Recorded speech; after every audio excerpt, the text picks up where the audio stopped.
A silver squeeze in China, a nation known more for gold than silver. We have the evidence to back it up now. We'll talk about it as we explore.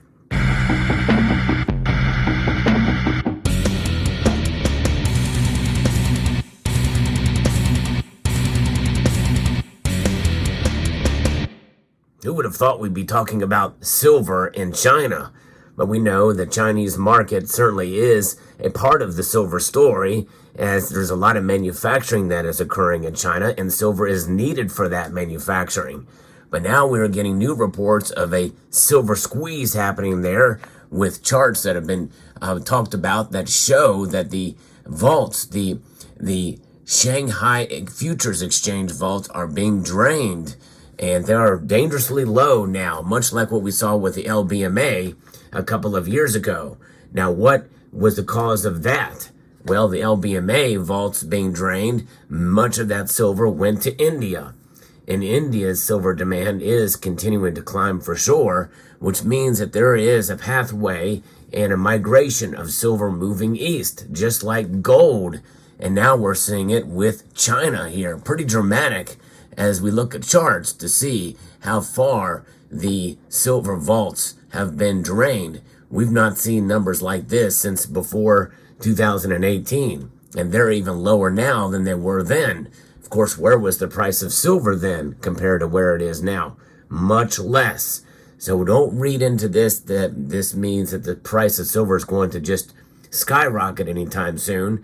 That's not what I'm saying here. But what I am saying is that this is likely going to be a solidification of support for silver's price.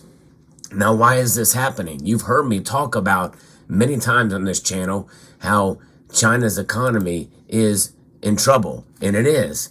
But there's another report that say that China's solar photovoltaic production has increased 36% from the first quarter of last year. And that's pretty amazing to think about when they have economic hardships there. Why are they putting all this money into PV production? Well, I saw a video that showed where a lot of this silver is being utilized, literally in mountain landscapes, or there's solar panel after solar panel. I mean, to the tune of, 1,133 hectares of panels, literally on mountaintops. Is pretty remarkable if the video I'm looking at is right. That's pretty amazing. And imagine how much silver is needed for that. Now, why would this be happening in a economically deprived area, nation? Well, you think about it. What does photovoltaics do?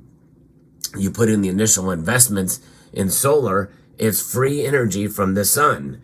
And seeing how there's the cost of fuel has been rising dramatically, that payoff will happen in due course. And maybe China's thinking towards the future in that regard, much like I did personally when I put solar panels in my home. Once these solar panels are paid for, it's free energy from the sun. Now, obviously, there are hiccups in that, like I've got issues with optimizers going out on my panels, but by and large, it has been a dramatic savings on the economic front. And that's the same thing that I think China is looking to do as well. Now, that's probably the biggest demand, as well as still some manufacturing going on. But also, what we've heard, and I've talked about in the past too, that Chinese citizens are actually buying silver now. Because gold has gotten so expensive, Chinese government and media are saying to their citizens to buy silver. That is an anecdotal report that I talked about in a previous video as well. But that, considering China's population, the most populated country on the earth, that's a pretty big deal, I would say. And that is going to support silver's price right around where it is, and maybe even push up to $30 or so. Maybe even a little bit more if it is what they say, and it is indeed true. And we continue to see silver demand being pushed, and we see these vaults being depleted. Now, it's not saying that the Shanghai Futures Exchange vault will crash or be broken, because there will be more silver that will make its way into those vaults, much as what has happened in the LBMA. But the fact that they're getting this low now means that it is putting stress on the markets. And so when you think of a squeeze, well, I've got a piece of silver here, and it's just for displaying purposes here as a sort of a demonstration. I'm squeezing it, but it does not change the very nature of what silver is. There's still silver out there. It does not change it one bit. Silver is silver. The amount that is on the earth is unchanging. It will be recycled. There's a lot of recycling going on. There's no shortage of silver. It's just a squeeze in a certain part of the market. Right now, it's in China. To me, that's a pretty big deal. And I think that is going to support where the price is now, if not more so in the $28, $29 range, at least for a while. In other words, I find it highly unlikely we're going to see the price of silver fall much below where it is now. I'm not saying it can't happen, because the silver market is complex. It's also a very tiny market as well. So think about that type of thing.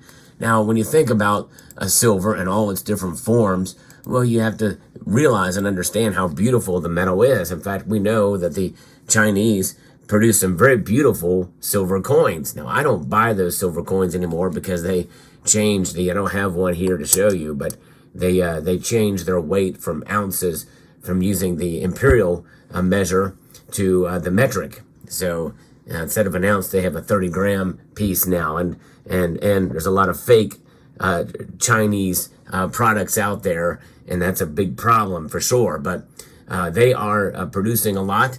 But there are all other alternatives of beautiful pieces that you can buy as well. One comes out of Poland, actually. I'm going to show you what Germanium Mint has sent me, their latest here, a piece. This is the 2024 third in the series, from the Valkyrie series, the Solvieg 1 ounce silver BU. A beautiful, beautiful a piece here. And this is the third coin in the Valkyrie series. And it refers to the Germanic goddess, the daughters of Odin, who, according to Germanic mythology, supported the bravest warriors who fell in battle. Solveig symbolizes the summer awakening, and with her comes a new beginning, quite appropriate for this time of year. We see obverse on the obverse, Solveig, the sun goddess, is accompanied by a fearless and courageous bear. The Valkyrie herself wields an axe in her hand and is clad in leather skirt and straps that wrap around her body, as well as iron epaulets and bracelets. She is adorned with the rune of Suwilo, a symbol of warmth and energy, allowing her to be born again in glory. In the reverse, we see here is a sort of a common theme for all of in this series. It presents the design, which is a combination of Germania's mint characteristic double-headed eagle, the bicephalic eagle, and the goddess's animal, a bear. The shield, which takes into account the year of issue, the metal alloy, and the denomination, features Germanic runes. So very, very cool. Now, that denomination is a fantasy marking there, 5 mark. But yes, indeed. So this is a fascinating piece that the Germania Mint sent to me to review for all of you guys to check out. It has a reeded edge, and it will be available from all the places that you get Germania Mint products, likely maybe even by the time you see this video or soon thereafter. A wonderful detail on this with multiple levels of frosting, and then we have the Golden Eagle. This is their first bullion silver coin from the nation of Malta. And you saw me review this for the first year that was issued. Here's the €5. This is an actual coin from Malta. Beautifully done indeed, and has a reeded edge. These have a mintage of 100,000, but much lower price point. And you may remember my review from last year about this particular coin. I like it, except for the clipped wing. And it seems like there's almost too much of the pattern design in the background that takes away from the detail of the eagle. I think if they would have frosted it a little bit differently or toned down the background pattern, I think that would have been a better serve the device. But beautiful nonetheless. And then I love this side, beautifully done as well too. But same type of situation here, I think, in a way that the background could have been muted a bit more to really bring out the design. But just another example of ways to be able to accumulate silver in such a way, and beauty there. But pretty amazing to see here what's going on in China. And this is an actual silver squeeze in the Shanghai Futures Exchange, but that does not mean that the price is just going to skyrocket anytime soon. It's just another facet of the silver market that we're seeing under pressure right now. And so it's always interesting to see, because I think that could, in a sense, increase that arbitrage and price structure, because silver's price in China has been up. Now, some say it includes VAT, the value-added tax, and that very well could be. But even in the end, it's the price they're paying is based off of that, and that's the numbers that are there, which are higher than the numbers that are here in the U.S. and in London. So let me know what your thoughts are. Fascinating, interesting report here. I hope you found this video informative, insightful, and educational. Would like to extend a multitude of gratitude to all of you for taking the time to watch, and encourage you to please rate, share, comment, and subscribe.